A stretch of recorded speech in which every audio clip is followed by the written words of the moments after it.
In October last year, the bishops met, and as we were talking together, I think it was Archbishop Philip who raised his concern for our penal system. And then I think all the bishops were surprised when we all said, absolutely, we think this is an area of concern. This is an area that we as the church need to bring a spotlight onto. So since then, we've been inviting the church to have a conversation around penal reform. We went out to the sector and we asked the experts and those involved at the grassroots, and we asked them, what do you want us to say? And they came back with 6 themes that they thought it was important that the church spoke up on. I myself personally felt God's invitation over this week to take a prayer vigil where I work my way through all the victims and the incarcerated people in our penal institutions. Yesterday I spent the day praying through Rimataka, our local prison. I think now I have prayed for over 5,000 victims and the incarcerated offenders in each of our institutions. The theme for today that we want to put the spotlight on, we want to invite you into a conversation about, is the treatment of prisoners. Serendipitously, or you could say an act of God, yesterday as I was delivering Eucharist, a random stranger came up to me by the name of Roger Brooking, and he passed me his book. Roger is a drug and alcohol counsellor who's worked in our prison system for many years and has written a book about what he sees happening there. As I didn't have much to do other than praying, I read most of the book yesterday. It was fascinating reading. 80% of offenders have drug and alcohol issues. But only 5% of offenders ever get into a drug or alcohol treatment program while they're incarcerated. Even though 80% of them have issues, only 5 of them get the treatment that they need. It's even worse for drunk drivers. There's probably around 30,000 drunk drivers, but only 5% of them ever actually even get an alcohol assessment of their condition, let alone treatment. So why do so few people in our prison situation,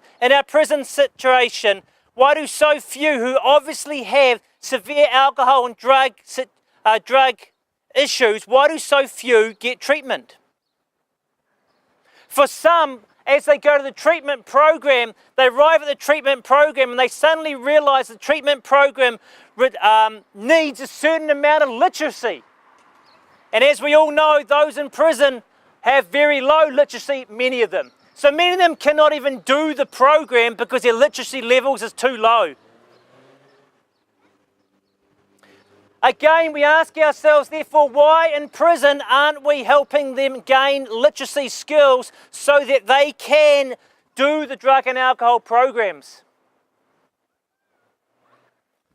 Another reason why so many never even get to see the programs, the vast majority of prisoners are only short term. And the programs that are put on in prison, the rehabilitation program for drug and alcohol, are only available for prisoners who are serving sentences of 2 years or more. So we have a revolving door of criminals coming in, serving 3, 6 months, 9 months, never getting any treatment, going back into the community and continuing to reoffend because they've never had any drug and alcohol treatment.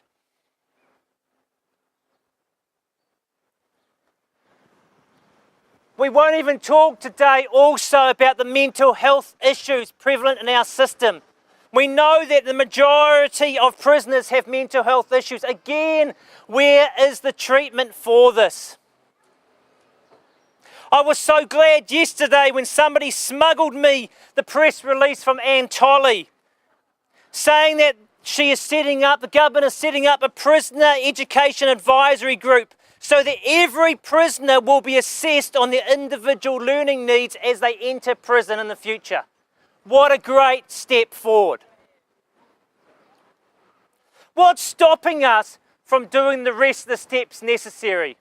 I would say what's stopping us is we have a worldview in this country that says in order to stop crime, we need to approach it in a punitive way. But we know the research has said in the majority of cases, in the overwhelming majority of cases, a punishment-based justice system does not lead to less crime. Actually, our prisons have ended up being training schools for criminals.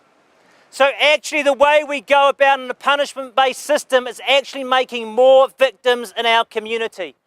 And in the end, we are here today because we want to have less victims in our community. That's why the Anglican Church is putting the spotlight on this issue, is we want less victims. We have a responsibility to gossip this message. We have a responsibility to gossip the message that a restorative approach will lead to less victims. I remember a few months ago I was driving a 17 or 18-year-old home after a church event. And as we're sitting in the car, I don't know how we got talking about penal reform, I can't remember. But I remember him saying something like, oh, well, you know, it's what works, so we best do it. And I said, well, actually, it doesn't work. He goes, what? I said, no, it doesn't actually work. In the majority of cases, it doesn't actually work. Actually, there are far better ways if we want to reduce offending. He said, well, hold on a minute. Why do we keep doing it? And I said, because people like you and me don't understand yet. And that's the responsibility of the church, is to gossip this conversation. That we can choose as a nation to embrace restorative approaches to justice. We can choose as a nation to make sure every prisoner gets the drug and alcohol treatment that they need, that they get the literacy skills they need. That's the first part of focusing on treatment of prisoners. The second part, though, a few years ago, I was in Fiji and I was talking to a youth and community worker who works in the Solomon Islands. He's been there for quite a few years, and as he was there, his role there is he seeks reconciliation between those involved in the civil war in the Solomon Islands. He goes into jail and meets with murderers and then goes to the villages of their victims and works a process where the two can find some restoration. It was interesting as I was sitting there listening to my friend talk, he made the point which is so simple but so obvious. He said crime is ultimately about disrespect. And he says, how can we put people into a system where we want to teach them respect, which ultimately disrespects them? Having spent a bit of time in my life hanging out with prisoners and offenders, you get to hear anecdotal stories. Now, they're only anecdotal stories, but you don't have to talk to many people to hear these stories. And they're stories of prison culture. They're stories of inmates standovers and inmates violence one to another. How do we expect people to learn respect if the culture in prison is one of violence and standovers? But every now and then you even hear worse things. You hear of prison guards who no longer show respect but choose to show disrespect. One of the tragic stories I heard was somebody who was on 23-hour lockup. Had 1 hour he was allowed out. A guard who had had a bad day, I'm sure, came in, opened the door, says, you don't want to come out today, do you? Close the door. How can we expect people to learn respect if we do not have a culture of respect in how we treat prisoners? One of my personal shames is when I turn up to parole hearings. And it's happened to me a couple of times where I turn up to parole hearings to support somebody. And the parole hearing basically says, we cannot give you parole because you haven't done the necessary courses to show that you are ready to be paroled. Afterwards, I go up to my friend and I say, how come you haven't done those courses? And every time he says, I've applied, but they're not available to me yet. Being denied parole because he can't do a course, even though the course isn't available. How will this treat respect? How will this teach respect to anybody? We realise as this country we need to turn around our view of punishment to restoration so that we can make less victims. We know our friends across the road are doing their best, but they can only work with what the population gives them. And if we do not gossip this message, we will forever be caught in a punitive system and create more and more victims.